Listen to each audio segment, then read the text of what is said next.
대한예수교장로회 총회가 설립 110주년을 맞았습니다. 110년 역사를 지나온 한국장로교회의 의미와 과제를 짚어보겠습니다. 한국교회의 부흥을 위해 전국 신학대학교 대학원 총학생회가 모였습니다. 상호 존중과 자성을 위한 현장에 다녀왔습니다. 할렐루야 교회가 지난 한 주간을 나라와 민족을 위한 기도 주간으로 선포하고 전교인이 동참하는 금식 기도회를 진행했습니다. 그 현장에 다녀왔습니다. 기후변화를 막기 위해 한국교회도 탄소 감축에 동참하고 있습니다. 하지만 전문가들은 더 큰 노력과 관심이 필요하다고 호소했습니다.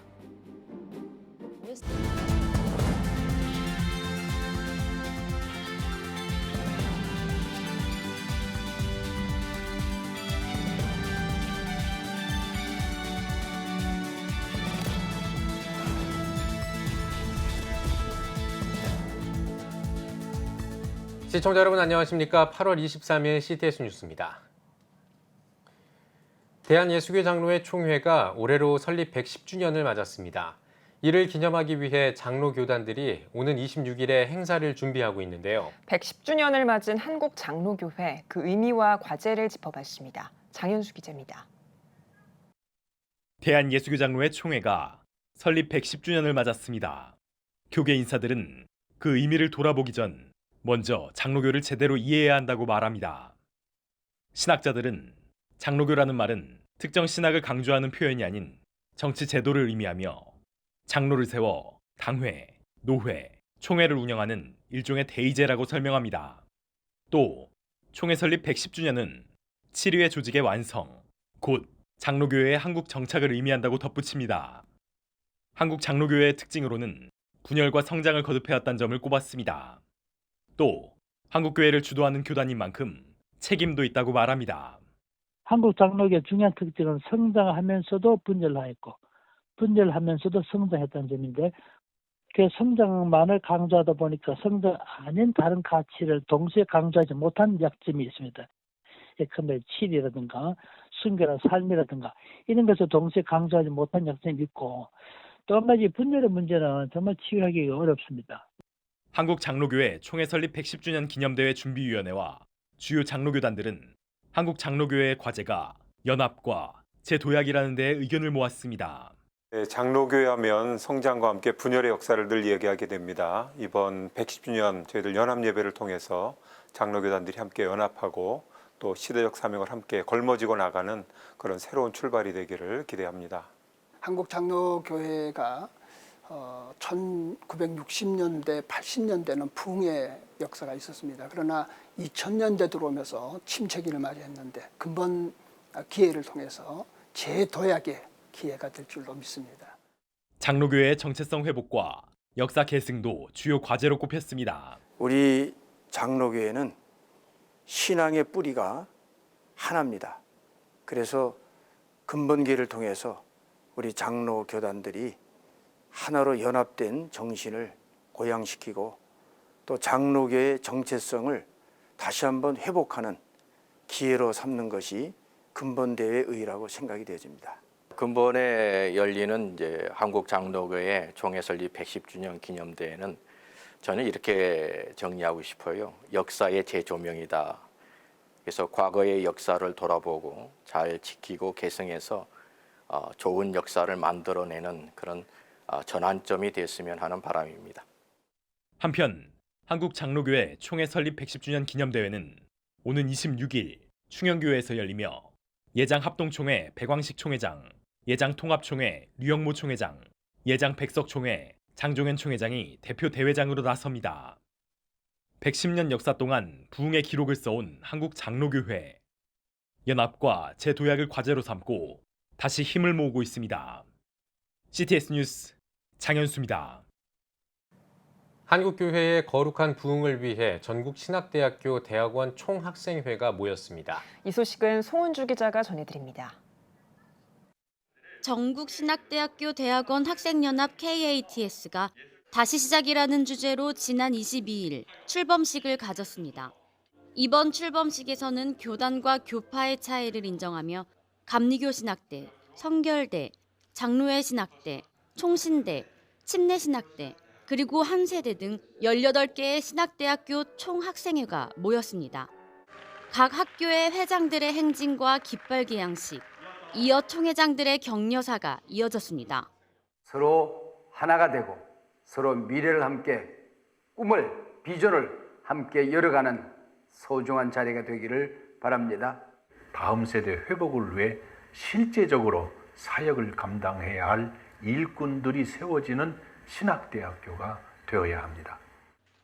또한 KATS 최영섭 대표는 신학대학교가 다시 한번 한국교회의 정신을 회복해야 한다고 강조했습니다.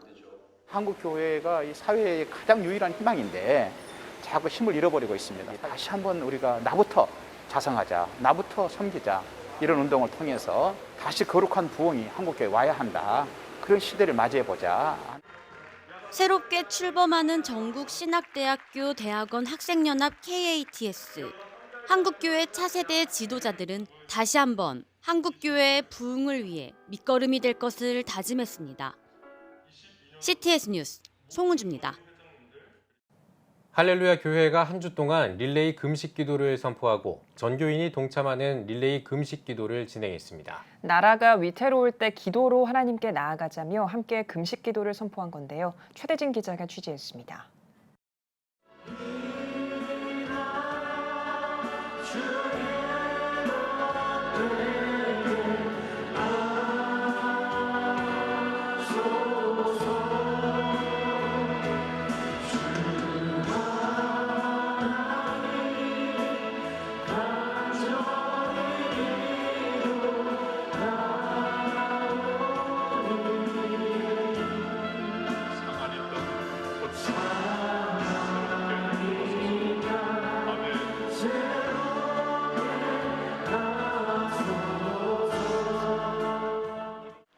지난 19일 저녁 할렐루야 교회 금요영성 집회가 열리고 있는 현장입니다. 이날 교인들은 열정적으로 찬양하며 국가적 위기를 극복하고 하나님 앞에 나아갈 것을 뜨겁게 기도했습니다. 할렐루야 교회는 지난 14일부터 한 주간을 나라와 민족을 위한 기도 주간으로 선포했습니다. 7일 동안 교인들에게 대한민국의 위정자, 한반도의 안보, 경제 위기 극복, 통일, 나라의 치유와 회복, 다음 세대, 한국교회 등의 기도 제목을 놓고 각각 중보 기도로 동참할 것을 요청했습니다. 할렐루야 교회 김승욱 목사는 현재 우리나라는 여러 면에서 위태로운 상태로 영적 위기에 직면했다며 나라가 위태로울 때 하나님의 백성이라면 깨어 있어야 한다고 말했습니다. 또한 정치, 외교, 안보, 경제, 사회, 기후 등 우리에게 찾아온 여러 위기 앞에 우리와 우리 자손들을 위해 금식하며 하나님께 달려나가자고 밝혔습니다. 지난 15일부터는 전 교인이 동참하는 릴레이 금식 기도를 진행했습니다.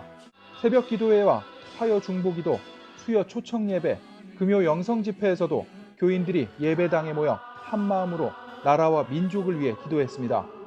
금요 영성 집회에서 김승욱 목사는 구원은 여호와께 속하였나이다란 제목의 설교를 통해 같이 모여 기도하는 오늘 하나님께 초점을 두고 하나님이 주신 소망을 붙잡고 기도하자고 강조했습니다.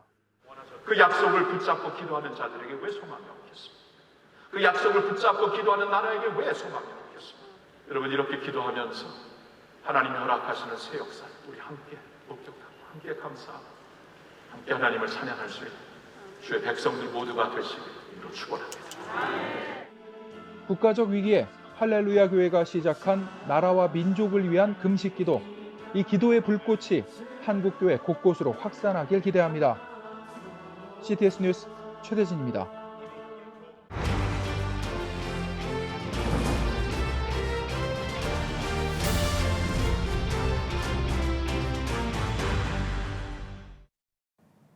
CTS 특별기획 교회 녹색 미래를 그리다 4번째 시간입니다. 기후변화를 막기 위해서는 탄소 배출을 줄이는 것이 관건인데요. 한국교회도 점차 탄소 감축에 동참하고 있지만 전문가들은 더 큰 노력과 관심이 필요하다고 호소했습니다. 이현지 기자입니다. 우리 교회에서는 1년 동안 얼마나 많은 탄소를 배출하고 있을까? 이러한 궁금증을 안고 있는 목회자와 성도들이 모였습니다. 그러면 우리 교회의 기초 정보를 먼저 파악하도록 하겠습니다. 제가 온실가스 계산기를 만들었는데요. 이 계산기를 활용하셔도 되고요. 아니면은 이 뒤에 있는 계산 방법으로 계산을 하셔도 됩니다. 먼저 전기와 가스 사용량이 얼마인지 알아야 합니다. 전기와 가스를 생산할 때 화석연료를 태워야 하는데 이때 대량의 온실가스가 발생하기 때문입니다. 사용한 전기와 가스값을 계산기에 넣으면 에너지를 만들면서 발생한 온실가스 수치를 알 수 있습니다. 일회용품과 음식물 같은 각종 쓰레기 배출량도 더해야 합니다. 쓰레기가 분해될 때 탄소와 같은 온실가스가 발생하기 때문입니다. 이 밖에도 교회에서 운용하는 자동차 숫자 등을 합하면 1년 동안 교회가 만들어내는 탄소의 양을 대략 파악할 수 있습니다. 총 우리가 온실가스 배출량이 19,210kg가 됐는데요. 특별히 냉난방에 사용하는 여름과 겨울에 사용하는 온실가스가 9,887kg나 됐습니다. 우리 교회 그 인원수는 그렇게 많지 않고 그렇지만 온실가스 배출량이 또 각 사용하는 게 적지도 않더라고요. 강 목사는 이전부터 환경보호 활동을 펼쳐왔지만 구체적으로 탄소 배출량을 계산해 본 건 이번이 처음입니다. 결과를 가지고 앞으로 어떻게 탄소 배출을 줄여나갈지 목표도 세웁니다. 이게 수치가 이렇게 나오니까 우리의 이 머릿속에 확 정리가 되더라고요. 이거 얼만큼 써야 되겠고 얼만큼 절약해야 되겠다. 좀 더 허리띠를 졸라매야 되겠다라는 생각을 가지게 되었죠. 기후변화, 지구온난화 등 이상기후 현상의 주범인 온실가스. 국제사회가 온실가스와 같은 탄소 배출을 인류 생존의 위험 요소로 간주하면서 한국뿐만 아니라 한국 교계에서도 탄소 감축에 대한 관심이 높아지고 있습니다. 그러나 아직 갈 길이 구말립니다. 우리나라는 2030년까지 온실가스 배출량을 2018년 대비 40%로 감축하겠다고 밝혔는데 이는 55% 감축량을 밝힌 유럽연합 등에 비해 적은 목표입니다. 문제는 이뿐만이 아닙니다. 유럽연합은 1990년 기준이에요. 1990년 기준으로 2030년이니까 40년 동안이잖아요. 그동안 꾸준하게 줄여온 거예요. 그러니까 사실 55%가 굉장히 많은 양이지만 어느 정도 달성을 이제 할 수 있는 가능성이 있는 거죠. 우리는 2018년도 기준이에요. 그러니까 12년 만에 40%를 줄이겠다고 한 거죠. 굉장히 부담이 큰 거죠. 기준 연도가 이렇게 설정된 건 그만큼 우리나라가 탄소 감축의 장에 늦게 뛰어들었기 때문입니다. 따라서 환경 전문가들은 탄소 감축을 위한 우리 사회의 관심이 더욱 활성화해야 한다고 조언합니다. 이를 위해 한국교회 성도들도 앞장서야 한다고 강조합니다. 불 끄고 대기전력 아끼고 화장실에 물 아끼고 하는 걸로는 탄소 중립을 할 수 없습니다. 변화를 만들어내려면 구성원들이 반드시 여기에 공감하고 동의를 해야 투자를 할 수 있게 되고 실천할 거리들을 만들 수 있게 되거든요. 그렇기 때문에 기후위기에 대해서 구성원들이 공감하게 하는 거 굉장히 중요하고요. 합심해서 노력을 해야만 성공 가능성이 높아지는 그런 거대한 환경 문제이기 때문에 저는 한국교회가 마땅히 이런 역할을 해야 된다고 생각하고 모범적인 모습을 한국교회가 좀 보였어야 하지 않나. 인류가 당면한 최악의 환경 문제 기후변화. 이를 막기 위한 탄소 감축 시나리오에 전 세계가 뛰어든 가운데 한국교회와 성도들의 지속적인 관심 또한 요청되고 있습니다. CTS 뉴스 이은지입니다. 전국 청년연합 바로 서다가 2022 프리덤 콘서트 진짜콘을 개최했습니다. 콘서트는 2030 청년들을 대상으로 자유의 의미를 고민해 볼 수 있도록 기획됐습니다. 무대에는 창작 뮤지컬 더 호스트를 비롯해 다양한 공연이 펼쳐졌으며 부스 행사도 진행됐습니다. 전청년은 진실한 자유를 지켜내는 청년들이 되겠다는 내용의 진짜콘 자유 선언문을 발표하기도 했습니다. 오늘의 주요 단신입니다. 미국의 성경 번역 단체가 모든 언어로 성경을 번역하는 작업을 시작했습니다. 단체는 하나님의 선하신 말씀의 충만함이 모든 이들에게 전해지길 바란다며 2033년을 목표로 작업을 진행하고 있다고 설명했습니다. 아름다운 피켓이 포항 여성 소망센터와 위기 임신 여성과 태아를 보호하고 지원하기 위한 업무 협약을 체결했습니다. 아름다운 피켓은 이번 업무 협약을 통해 더 많은 여성과 작은 아기들을 돕게 되길 바란다고 말했습니다. 예수교대한 성결교회가 성결한 청년들의 여름 축제인 성청연합 수련회를 개최했습니다. 예성 신연파 총회장은 이번 수련회가 청년들이 다시 부흥되고 하나님의 일꾼으로 세워지는 계기가 되길 바란다고 말했습니다. 보궐선거로 기독교 대한성결교회 총무로 선출된 문창국 목사가 공식 취임했습니다. 문 목사는 따뜻하고 철저함을 겸비함으로 행사 참여나 출장, 외유를 자제하고 본부에서 직무에 충실한 실무형 총무가 되겠다고 포부를 밝혔습니다. 지금까지 오늘의 주요 단신이었습니다. 여러분은 지금 CTS 뉴스를 시청하고 계십니다.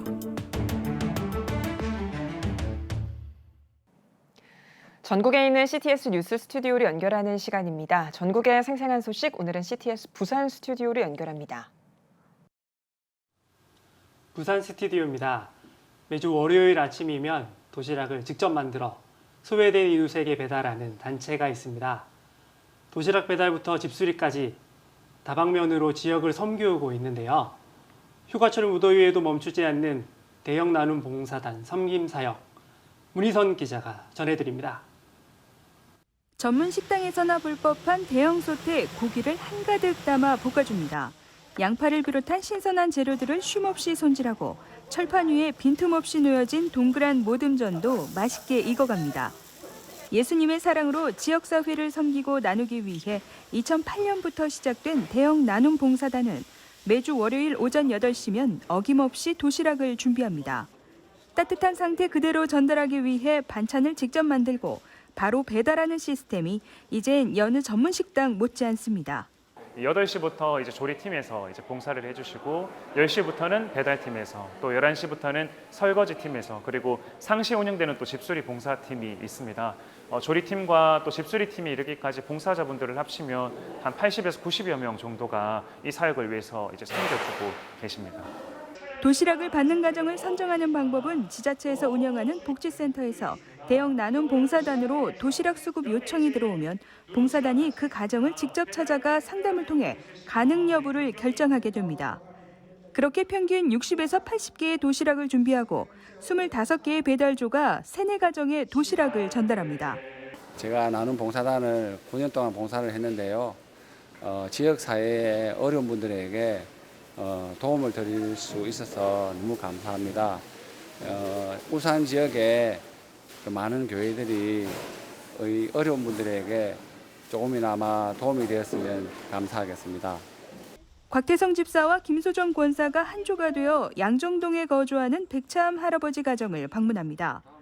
폐지를 주어 생활을 이어가는 81세 백차암 할아버지는 봉사단이 오는 월요일을 손꼽아 기다립니다. 할아버지의 근황도 듣고 기도도 하면서 말벗이 되어드리는 봉사단 덕분에 마음이 편하다고 이야기합니다.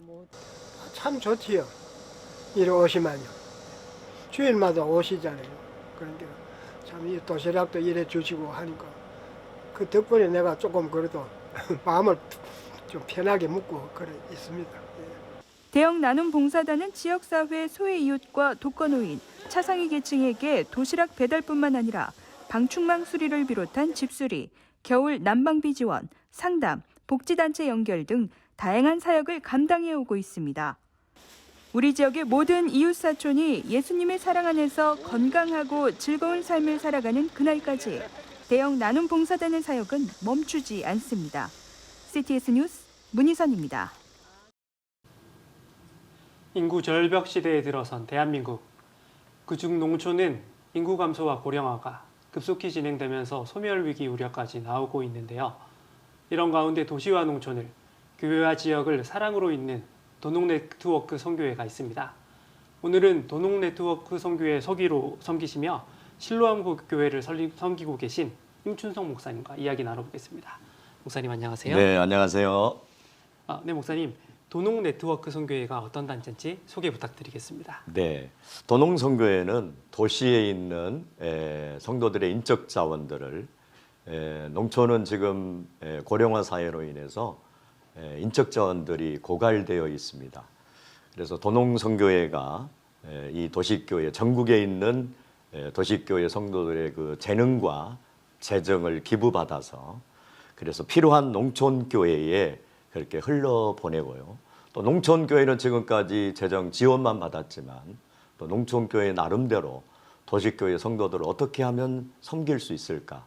그래서 도시와 농촌교회가 서로 상생하는 그런 방법을 모색하다 보니까 코로나가 창궐했던 2020년 1월경에 저희들이 도농성교회를 창립하게 되었습니다. 네, 목사님, 그렇다면 농촌 교회를 선정하는 방법과 이를 돕는 인적 자원을 연결하는 방법은 무엇일까요? 네, 도시교회는 인적 자원들이 굉장히 많습니다. 농촌교회는 사실 피아노를 친다든지 섬기는 봉사하는 사람들이 거의 전무하다시피 하죠. 그러면 이제 전국에 있는 도시교회 성도들이 재능을 기부를 하고 재정을 기부를 하면 저 임원들이 직접 필요한 곳에 찾아가서 재능을 기부할 곳에는 재능 기부자들을 보내고 또 재정이 필요한 곳에는 저 임원들이 가서 또 선정을 해서 재정도 기부를 하고 그래서 좀 더 조직적이고 효율적으로 저희 도농성교회가 시골교회와 또 미자립교회를 섬기고 있습니다. 네, 목사님, 현재 100명 정도의 회원이 함께 하신다고 들었습니다. 연탄 기부를 비롯해 어떤 사역을 하시는지 자세한 사역 소개 부탁드리겠습니다. 네, 저희들이 코로나가 한참 창궐하는 지난 2년 7개월 동안 좀 많은 사역을 감당을 했습니다. 우리 앵커님이 말씀하신 대로 연탄 나눔도 했고요.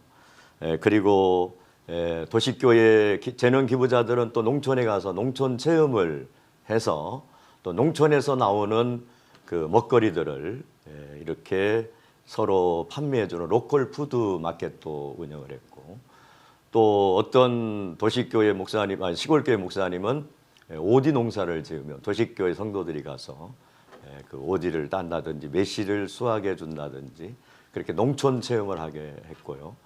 그 다음에 차가 필요한 정말 봉고차가 다 오래되어져서 차가 필요한 그런 교회에 직접 가서 저희들이 차를 기부를 해준 것도 있고 또 농촌교회 일손 돕기라든지 또 교회당 시설물이 파괴되었습니다. 어떤 교회는 지붕이 파괴되어져서 비가 새는 그런 교회에 찾아가서 지붕 개량 공사를 지원해 줬고요. 십자가가 없는 교회 십자가를 지원해 주고 그다음에 사택에 춥고 힘들 때 그 사택 수리공사 비용이라든지 지금은 이제 시골교회 독거노인들에게 매주 목요일마다 도시락으로 저희들이 섬기고 있고요.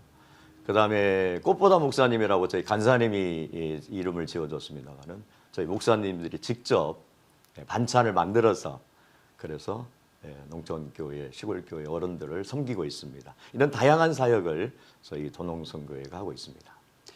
네, 목사님, 도시와 농촌을 잇는 귀한 사역 해오고 계신데요. 마지막으로 어떤 비전을 가지고 계시고 기도 제목이 있다면 말씀 부탁드리겠습니다. 네, 저희 성교회는 더 많은 재능 기부와 그다음에 재정 기부 회원을 저희들이 필요로 하고 있습니다.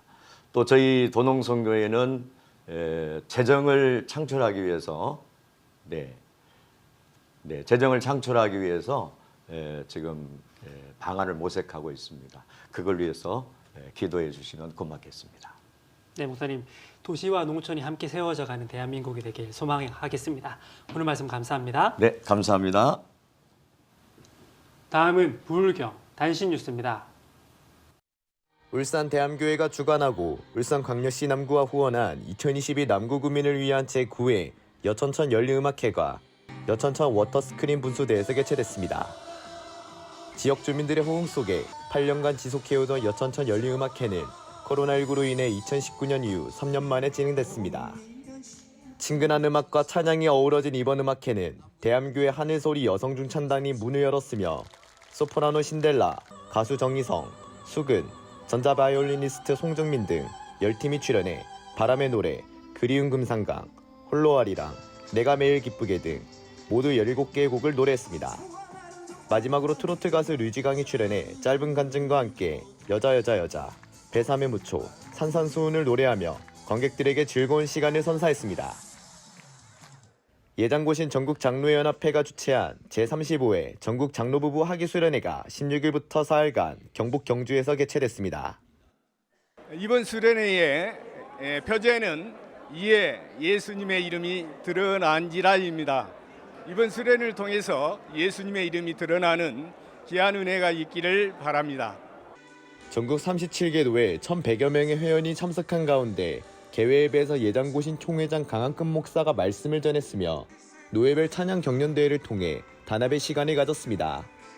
또한 이병욱 박사와 김진홍 목사, 김보송 목사, 심상정 교수, 오경승 박사 등이 강사로 나서 천국건강법, 한국교회와 한국의 미래, 다음 세대를 세우는 만남의 축복 등 다양한 주제의 특강을 진행했습니다. 해운대 순복음교회가 담임 목사 취임과 원로 목사 추서 감사 예배를 드렸습니다. 해운대 순복음교회는 교회를 개척해 지난 43년간 목회해온 고 정경철 목사를 원로 목사로 추서하고 제1의 담임 목사로 유진성 목사를 세웠습니다. 취임식에서 유진성 목사는 하나님이 부르시는 그날까지 성도들과 함께 신앙생활을 하며 좋은 교회를 만들어가겠다는 소감을 밝혔습니다. 한국창조과학회가 너의 창조주를 기억하라를 주제로 학술대회를 개최했습니다. 한국창조과학회 이경호 회장은 메타버스 기반의 디지털 노화방주 전시관 등을 통해 창조과학회가 다음 세대와 소통하고 미래의 창조과학자들이 키워나가야 한다고 강조했습니다. 이어 디지털 노화방주 전시관을 함께 체험하는 프로그램 등이 진행됐습니다. 지금까지 각 지역별 단신 전해드렸습니다. CTS 부산 스튜디오였습니다.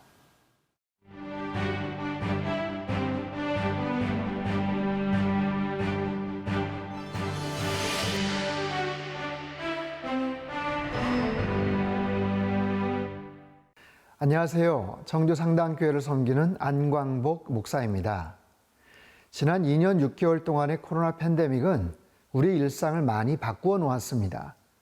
이제는 외부에서 마스크를 벗어도 되는데 거리에 보면 마스크를 착용하는 분들도 여전히 많습니다. 왜 그럴까요?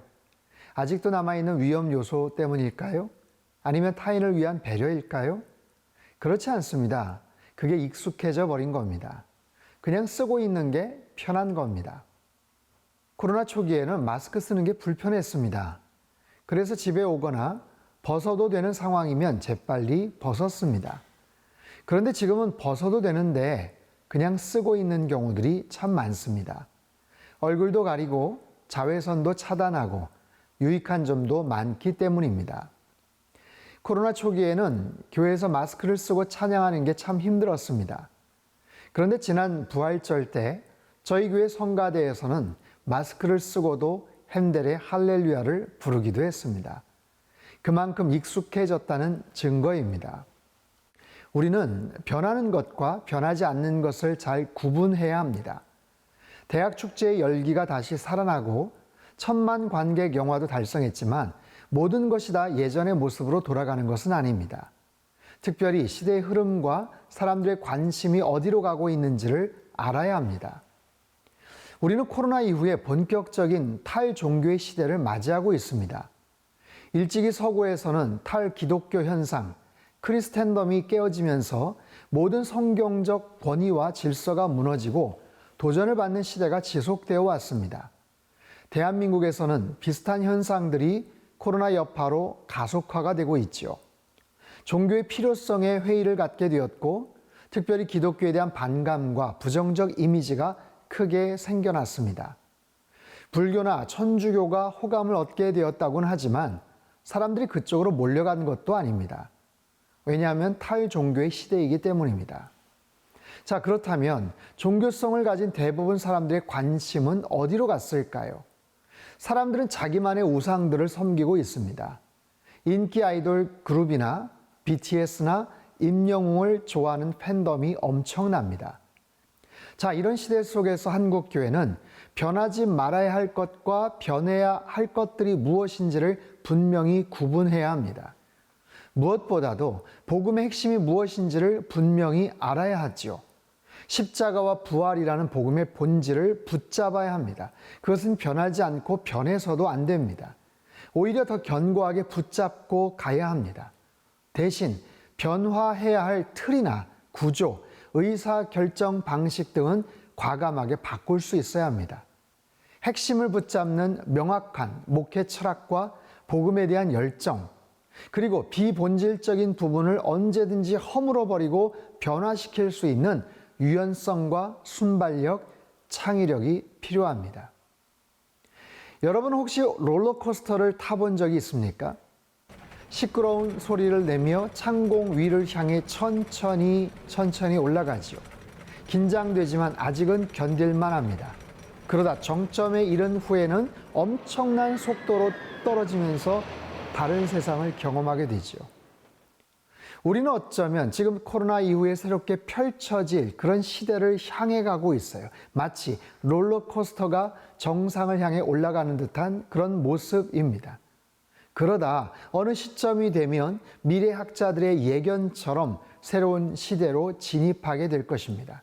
그때를 준비해야 하고 본질을 붙잡고 정신을 차리고 있어야 합니다. 그리고 중요한 것은 분명한 소망을 붙잡아야 합니다. 시대를 지나오면서 예수님은 언제나 우리의 산 소망이셨습니다. 역사의 경량 속에서도, 전쟁의 참상 속에서도, 지독한 가난과 불시험의 고난 속에서도 주님은 오직 변하지 않는 진리가 되셨고 살아있는 소망이셨습니다. 모두가 힘들다고 하는 시대에, 모든 것이 빠르게 변하는 세상 속에서 영원히 변치 않는 우리의 참된 힘과 위로와 산소망이 되시는 예수님을 바라보시기를 축복합니다. 포스트 코로나가 아니라 그 어떤 특별한 시대를 살아간다고 해도 예수님께서는 우리와 늘 함께 하시고 가장 선한 길로 완전한 방법으로 인도해 주실 줄 믿습니다. 지금까지 CTS 칼럼이었습니다. 예배가 살아야 교회가 삽니다.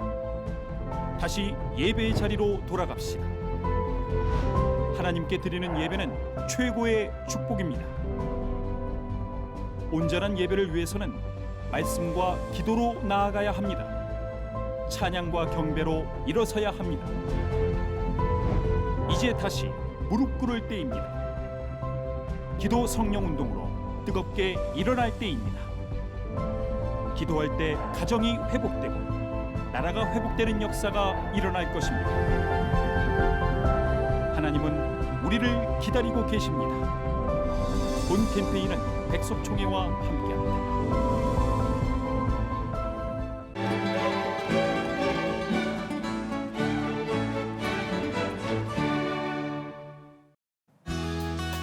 내일은 전국이 대체로 흐리고 남부지방에 가끔 비가 오겠습니다. 아침 최저기온은 20도에서 26도, 낮 최고기온은 25도에서 31도가 되겠습니다. 주간 날씨에 봅니다. 25일 오후부터 26일 오전 사이 강원 영동, 충청, 전라, 경북권에 가끔 비가 오겠습니다.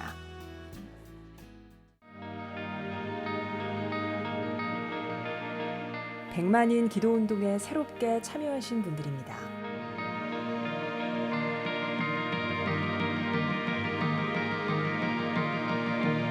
백만인 기도운동을 통해 보내주신 후원금은 국내는 물론 전 세계를 향한 CTS의 영상 선교 사역을 위해 소중하게 쓰이고 있습니다. CTS 뉴스 오늘 순서 여기까지입니다. 시청해주신 여러분 고맙습니다.